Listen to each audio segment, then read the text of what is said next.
Hello there, this is Dave Allen for Mac20 Questions, and today I want to talk to you about heads exploding. Well, you know how it is when we're looking at something on the internet, when we're looking at iPads and there's all sorts of information coming to us. We're getting a case of information overload, and what are we going to do about it? Well, there are a couple of things we can do, and one of those things could be to use one of these services which allows you to read things later. And one of those services is called Read It Later. And then there's Readability and Instapaper. So what I'm going to do with this video is I'm going to have a look at those three there and assess them and give my opinion as to which of these three is the best that we can use. And hopefully it will stop our heads from exploding. Nope, still there. Okay, so the one I'm going to look at first is Instapaper, and we've got bookmarklets on there. So if I want to drag this up into my toolbar, I can go and put that up there, and I want to read this later, so I'll click on Read Later, and it's saving, and it's saved. How about that then? So that's quite good, isn't it? For some reason or other, I thought it was a paid for application or a paid for service, but it seems to be working fine without it being paid for. If I go back into this now, I should be able to see that the last thing that I saved should be in there, but it's not there yet. Let's do a reload on that there. Okay, so animated text generating motion 5 and Final Cut Pro. There it is. Let's have a look at, click on text only version, and here it comes. So there you go, that's the web page that I was looking at, and it's there ready for me to read later. And also what I can do with Instapaper if I want to is I can go into iTunes and I can get the Instapaper app for the iPad as well. And that's $3.99. I don't think I'll buy that for the moment. So back to extras. And I can email in links and long messages, so if there's something I want to email to it, I can do. I can get this to work with a Google Reader as well. I don't really use Google Reader, but it's there if I want to use it. But something where I might want to use it would be Flipboard, or I might want to use it in StumbleUpon, but where I'm more likely to want to use it perhaps would be in Tweetbot, which is the preferred Twitter client that I use on my iPad. Kindle Automatic Wireless Delivery.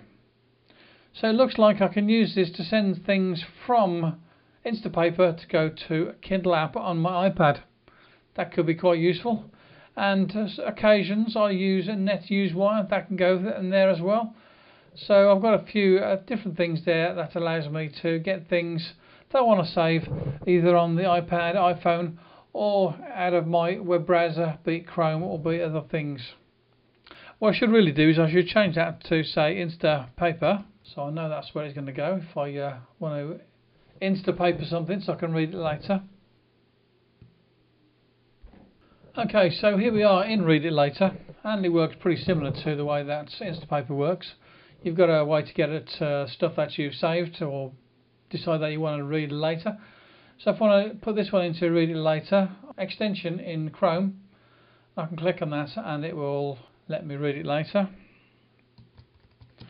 So I'll put in a tag after I've pressed the plus button, click on save. I've also got this application on my desktop as well, which works with Read It Later. If I tell it to update, there's the one that I recently put in there. So that works nicely, doesn't it? I can click on that too, and it gives me the full web page. I quite like having an extra application that is separate and not part of the browser, so that way I can have all the things that I've been looking at, whether it be on the iPad, iPhone, whether it be in one of the browsers that I've been using, all in one place. I quite like this little application, it works quite nicely. So maybe if I take this one here and say that it's been read, click on that button there, and so there I can say, okay, there you go, those are the ones I've read, and these are all the ones in the reading list. And I can look in the tags, show the tags. So for instance, if I want to look at all the things that I've tagged with video, there you go, that's the one that I tagged with video. So that's Read It Later, and I quite like that one. And we'll have a look at something else, and this one here is called Readability. And now what I can do is I can tell it to go to Read Now, Read Later, or send to Kindle. I have got a Kindle app on my iPad, so I could send it to Kindle. Let's click on Read It Later. So that sent it off into the readability thing. So it says my reading list is empty, but I just put something in there. It shouldn't be empty, should it? It's animated text generator again. And this time we'll use readability. We'll click on that there. Tell it to read later. Well, there you go, it did work after all. So that's the one I was just looking at, and I can click on that there, and I can read that article on the web page, and I can even go through to the original article too. Well, there we go, we've got browser add-ons. There's an Android app, there's Reader for iOS and Mac, and there's iPad and iPhone app, which is available in the App Store. Let's click on that and see what we got there. So Readability, available in iTunes. Doesn't say anything about it costing anything. It's available for the iPhone and the iPad. Well, that could be better than using the Instapaper one, since the Instapaper one costs $3.99. Okay, so I've downloaded it, as you can see, to see if it works, and looks fine. And it's got an iPad application there. Let's have a look for Reader for iPad. This is another application which works with Readability. So Reader for iPad, it is in there, and again it's €3.99 to buy.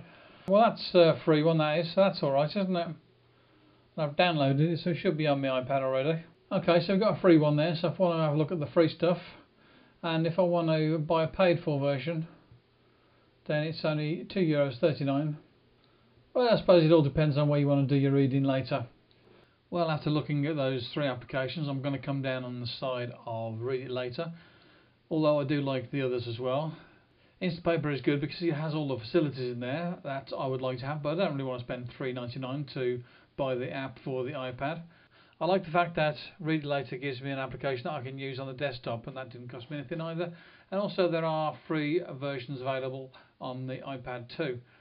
So Readability is quite good too, but in the end I have to choose one of them. So I think I'll go with Read It Later, mainly because it gives me the application on the desktop that I can use to have everything together, bringing everything, all my saved items in from Twitter, from the web pages I look at, or wherever else that I can use, such as in Flipboard, for instance.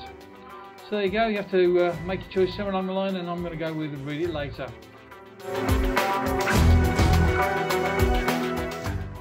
And why don't you click on the subscribe button as well, so that as soon as I bring out new videos, you're going to be the first to know about them. Bye bye now.